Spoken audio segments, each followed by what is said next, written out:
네, 안녕하세요. 생생뮤직 플러스 RPM9 신동민 기자입니다. 저는 오늘 그 푸조의 패밀리 SUV라고 할 수 있는 5008의 이 미디어 시승 행사에 왔습니다. 이 5008은요, 그 3008이라는 모델에서 조금 더 이 공간을 확보해서 이 패밀리카로 역할을 할 수 있게끔 변형을 한 모델이라고 보시면 될 것 같아요.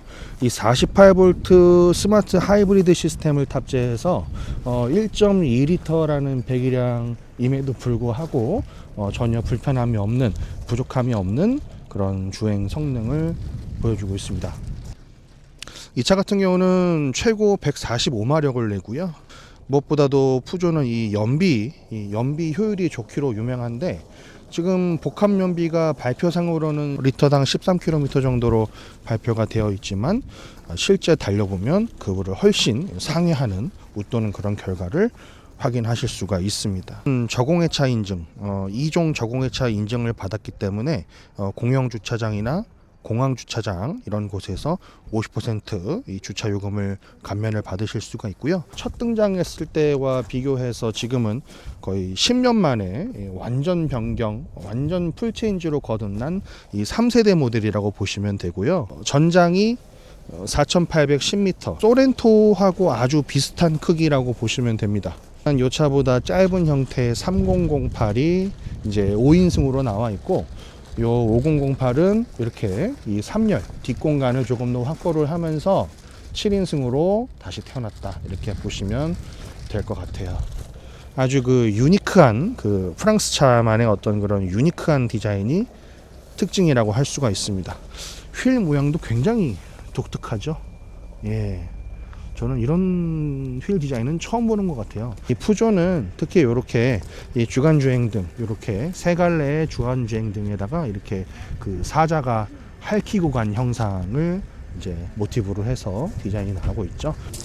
네. 이렇게. 네.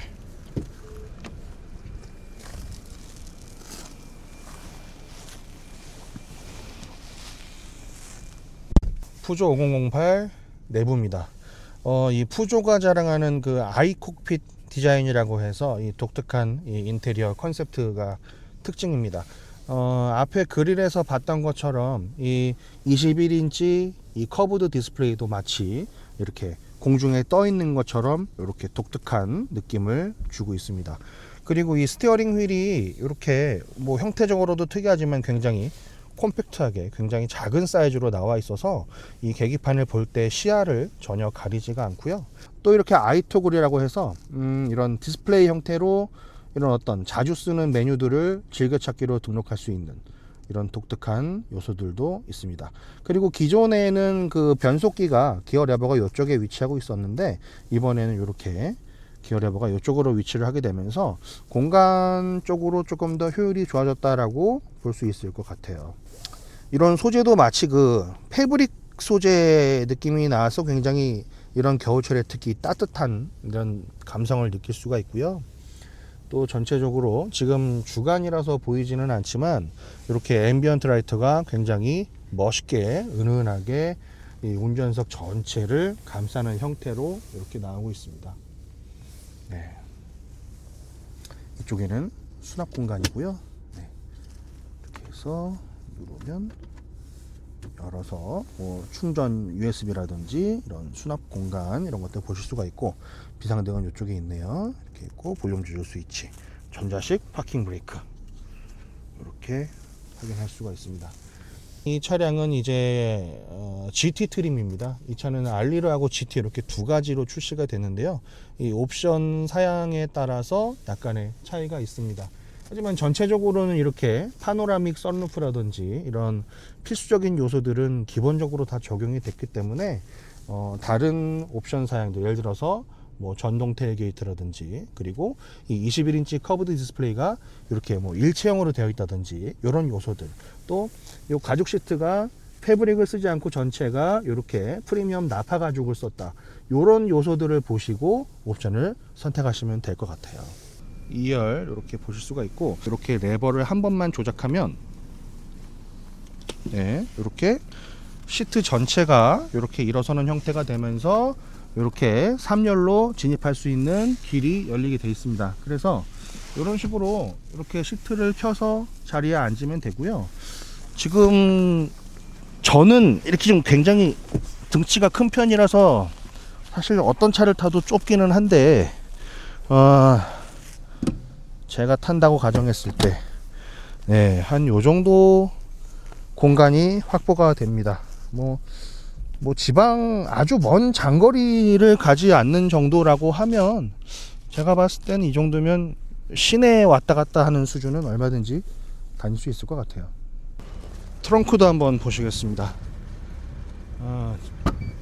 지금 보시는 차종은 GT 트림이라서 이렇게 전동 테일게이트가 적용이 되어 있고요. 트렁크 공간은 이 정도로 나오게 됩니다. 지금 1열과 2열을 이렇게 편 상태에서 공간이 대략 이 정도 확보가 되고요.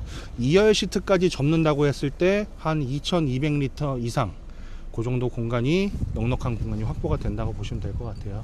이 2열 시트가 기존에는 1대1대1 이런 비율로 만들어져 있었는데 지금은 4대2대4 비율로 약간 변경이 됐습니다. 푸조 5008 스마트 하이브리드 주행하고 있습니다. 전기 모터 48V 스마트 하이브리드 시스템이고요. 그래서 엔진이 136마력 정도, 엔진까지 모터까지 합산하게 되면 최대 145마력 정도를 내는데 이 차 배기량이 1.2리터입니다. 그래서 이 7인승 SUV가 1.2리터 배기량으로 과연 어떻게 굴러갈 것인가 걱정하실 수도 있는데 이거는 직접 타보셔야 될 것 같아요. 실제로 운전을 해보면 힘이 부족하다는 느낌은 거의 들지 않습니다. 물론 뭐 이 차를 가지고 이런 재밌는 다이나믹한 주행을 하시지는 않을 것이라 믿고 그냥 가족분들하고 7인승 도심을 여유롭게 차분하게 왔다 갔다 하신다고 봤을 때는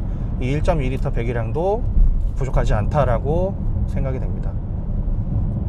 그리고 이 푸조는 특히 주행에서 굉장히 특이한 점들이 많은데요.